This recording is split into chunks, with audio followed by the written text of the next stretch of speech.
Masih bersama kami di Apa Kabar Indonesia. Siang pemirsa, kita hadirkan informasi lainnya untuk Anda. Seorang satpam menjadi korban penganiayaan hingga kritis dan tidak sadarkan diri saat berjaga di ruang IGD Rumah Sakit Mitra Keluarga Bekasi. Terduga pelaku penganiayaan berhasil diamankan unit Reskrim Polres Metro Bekasi Kota dan telah ditetapkan sebagai tersangka.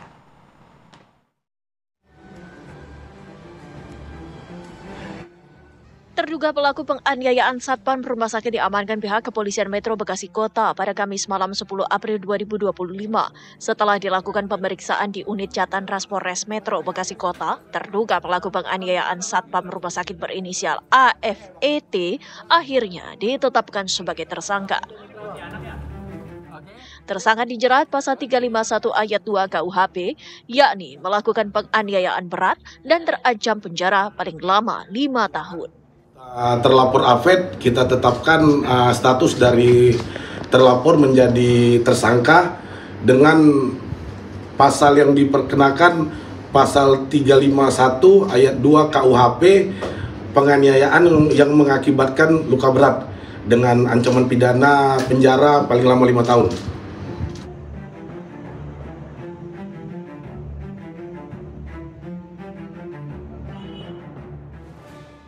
Diketahui kasus penganiayaan satpam Rumah Sakit Mitra Keluarga Bekasi ini terjadi pada 29 Maret 2025 lalu. Pelaku diduga tidak terima ditegur korban lantaran parkir serta suara bising knalpot dari kendaraan pelaku. Aksi penganiayaan terhadap korban terekam kamera CCTV. Akibat penganiayaan tersebut, korban sempat mengalami koma dan tidak sadarkan diri. Istri korban pun menyayangkan sikap keluarga pasien pasca peristiwa penganiayaan terhadap suaminya meski sempat dilakukan mediasi. Namun bukan permintaan maaf yang diucapkan, justru intimidasi yang diterima pihak korban. Ya, dia sih bilangnya dia mau bawa orang Polda ya sama FBR, saya juga nggak tahu. Ada sempat terlontar juga kata orang. Iya, dia sempat ngucapin ke seorang security, salah satu temannya, rekannya, katanya kamu tuh orang miskin jangan banyak tingkah, katanya gitu. Jadi di situ saya buat viralin itu. Itu hari apa kejadiannya? Hari tanggal 29, hari apa ya? Mas Sabtu kalau nggak salah ya. Sabtu. Iya. Terus langsung buat laporan hari itu juga. Laporan tanggal 30 hari Minggu.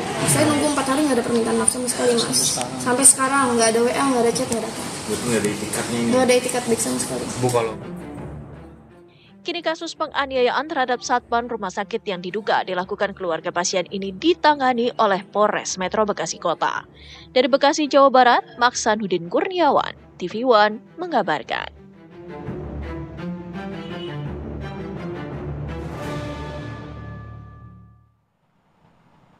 Pemirsa, kami langsung mengajak Anda untuk mendalami kasus ini bersama dengan narasumber kami yang sudah hadir di studio Apa Kabar Indonesia siang. Ada Pak Sutiono yang merupakan korban penganiayaan. Selamat siang, Pak.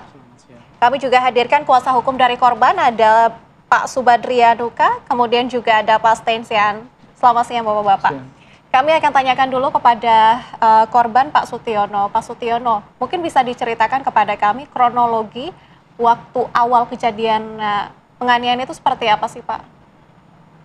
Pada saat di awal itu emang mobil masuk ke area Rumah Sakit Mitra melalui lantai 1 kan. Nah, posisi mobil ini memang berknalpot ini ya, racing. Nah, knalpot racing. Begitu masuk, emang dia sempet tuh ada geberan lah, gas kenceng, brung gitu kan.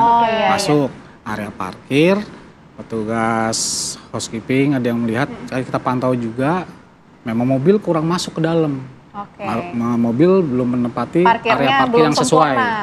Nah, saya maju untuk mengarahkan. Nah, ibunya yang turun duluan. Ibunya turun duluan, saya edukasi penyampaian di situ. Saya ngomong, izin Bu, mohon maaf untuk kendaraannya kurang maju. Nah, dan pada saat itu juga saya bilang, mohon izin pada saat melewati area IGD untuk tidak geger-geger mobil. Iya, karena sebatas itu juga kebijakan saja di rumah sakit kan seperti itu juga. Tetap mengutamakan tertib ya, untuk biar aman, tertib. Kenyamanan dari pasien-pasien yang ada di sana. Baik. Lalu setelah itu apa yang dilakukan oleh pelaku ini, Pak? Pada saat si pelaku turun, selesai, nah nggak lama, saya sempat memang balik kanan, dan artinya saya mau konfirmasi langsung ke orangnya, saya hormat dulu itu. Sempat saya lakukan penghormatan, Dan ternyata tiba-tiba dia sudah emosi. Oke. Dia entah emosi dari mana, dibawa atau bagaimana, saya pun nggak tahu. Tiba-tiba emosi ke saya, wah langsung lost control. Si pelaku ini sudah lost control. Nah, tidak lama teman saya datang untuk memisahkan. Dan teman saya pun kena intimidasi dari beliau. Dianiaya juga teman Sempat dilakukan dorongan ada arogansi fisik, juga di sana betul. ya. Pak Sutiono waktu itu lukanya di mana saja yang terjadi, Pak? Karena saya saya dibanting ya, karena saya proses nggak sadar dan Oke, sampai dipakai teman saya itu yang menyaksikan. Kalau saya dibanting, saya ada benturan di belakang kepala, ya kan, benjol bengkak, ya kan, terus sama ini saya tuh begitu 4 hari di ruang ICU, ruang intensif itu saya sini sakit. Oke, berarti artinya setelah penganiayaan itu terjadi, Bapaknya Saya juga nggak sudah sadar. tidak sadar Saya ya? nggak sadar. Oke, untuk proses hukumnya sampai saat ini sudah gimana, Mas Subadri ya? Kalau untuk proses hukum sejauh ini, kemarin Sabtu sudah ditetapkan sebagai tersangka. Jadi si pelaku ini menurut kami sedikit cerita ya, sangat arogansi sekali. Jadi pada saat kejadian setelah klien kami, Pak Sutiono dibanting, bukannya malah membantu, malah adanya maki-makian. Ada duga intimidasi yang kita sebut. Intimidasi ini seperti apa? Seperti menyebutkan kalian orang miskin, jangan macam-macam sama saya bisa gerakkan FBR sekota Bekasi, saya juga megang Polda, nggak tahu Polda yang dimaksud apa, nggak tahu FBR yang dimaksud apa, intinya angkuh minta ampun gitu loh. Jadi dia mengintimidasi biar istrinya korban, karena bapak sudah koma, sudah kejang-kejang, jadi waktu itu ketemu dengan saudara dan istrinya langsung. Jadi dipaksa-paksa seakan biar nggak lapor polisi. Oke. Begitu. Jadi ini pelakunya sebenarnya siapa sih? Katanya ini anak pejabat. pejabat. ya mungkin anak pejabat petinggi mungkin ya. Mungkin ya kita duga. Jadi tapi ya teman-teman mungkin kita terima kasih ke media semuanya. Kejar bapaknya ini siapa sih sebenarnya? Bener anak pejabat bukan sih? Nggak dirilis juga sama Polres. Siapa sih bapaknya ini, pengusaha apa? Jangan-jangan anak oknum polisi, kita juga nggak tahu. Kita juga nggak tahu. Oke, mungkin kita akan ke Pak Stein mungkin ya. Pak Stein ini sejauh ini kemudian apakah sudah ada pertemuan antara korban dengan juga pihak keluarga dari pelaku ini, Pak? Jadi kemarin memang ada dari pihak lawyer lawan meminta kepada penyidik untuk bisa menghubungi kami. Tapi kami dengan tegas menolak, bahwasanya kami bilang sudah tidak ada pintu perdamaian, tidak ada pintu mediasi lagi, karena sedari awal sampai detik ini pun belum pernah ada pernyataan permintaan maaf kepada korban dan pada keluarga korban. Sehingga kalau mau damai, harusnya mereka tidak perlu statement-statement yang pembelaan lah di media-media yang dia bilang bahwasanya ini harusnya kewenangan rumah sakit penuh nih. Kami akan menyurati direktur rumah sakit supaya menyelesaikan perkara ini secara kekeluargaan. Tapi kan pelaku ini sempat melarikan diri ya, Pak, ya, informasinya ini sebetulnya pelaku ini siapa dan juga melarikan diri kemana? Kalau melarikan diri sih yang kami dapat informasi memang ternyata setelah kejadian tanggal 29, tanggal 30 kakeknya si pelaku 31 ya? malam. Ya, 31 malam itu kakeknya pelaku tuh meninggal. Oke. Kan lagi ada Jadi di dibawa ICU rumah ke sakit itu, kampung sehingga kayaknya halaman. pulang kampung buat menguburkan atau mungkin upacara. Artinya bukan untuk melarikan diri atau memang ada indikasi ingin melarikan diri dengan momen itu? Kami tidak mau menduga-duga untuk hal itu ya. Bisa jadi sih ya, bisa jadi sekalian, kita juga nggak ngerti. Dan sedikit kami kasih informasi, jadi pada saat knalpot Bronx, yang knalpot racing ini kan menggunakan mobil yang sama. Jadi ternyata setelah viral, ada muncul video yang narasinya, dia ini seolah-olah ribut di jalan, tersangka saat ini ya. Jadi dia ini selalu ribut dengan orang bawa kunci Inggris, viral ya di media. Bawa kunci Inggris, ngomong, santai aja bos, mitra polisi nih. Jadi selalu bawa polisi. Selalu Dia bawa siapa sih? polisi ya. Polisi ya. Pak Stein ini juga keluarganya polisi kok, nggak pernah beliau bawa polisi.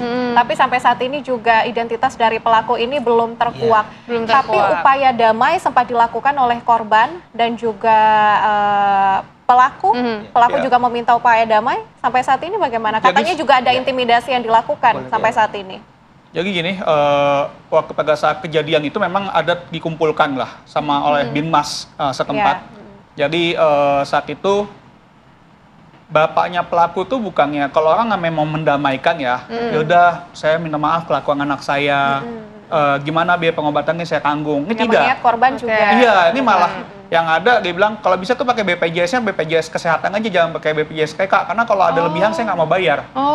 Nah kalau yang kayak dia sebutkan di media bahwa dia bersedia menanggung pengobatan tuh nggak ada. Kami punya saksi fakta menyatakan tidak ada. Baik, ini mungkin kita akan kembali ke Pak Sutiono ya. Pak Sutiono, ini langkah selanjutnya dan juga harapannya seperti apa dari kasus ini, Pak? Terlebih ke proses hukumnya. Betul.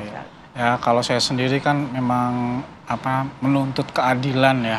Saya di sini menuntut keadilan ya kan. Dan untuk pembelajaran lah untuk setiap orang yang ingin berbuat kekerasan ya kan, dimohon untuk berpikir ulang, apalagi dia menguasai bela diri. Ya kan, karena itu resikonya tinggi. Kalau dia nggak kontrol untuk emosinya dia, ya kan, dan korbannya itu kayak saya pribadi, saya punya anak 2 ya kan, itu sangat berbahaya sekali. Sangat berbahaya sekali. Sampai nggak lebaran. Karena masih dirawat kemarin ya? Iya. Mungkin ini informasi sedikit ya. Jadi beliau ini 2 kali koma. Jadi sempat sadar tapi koma lagi. Jadi begini, biar ya ini kan yang beredar kan dari kuasa hukum si tersangka bahwa ini tidak ada penganiayaan, tapi hanya dorong-dorongan. Katanya, tapi fakta kan tidak. Di CCTV ada. Jadi tanggal 29 jam 10 malam kejadian langsung kejang-kejang masuk ICU, 4 hari dirawat ICU. Lalu 2 hari kemudian dipindahkan rawat inap. Waktu itu tanggal 5 sudah diizinkan oleh rumah sakit untuk pulang.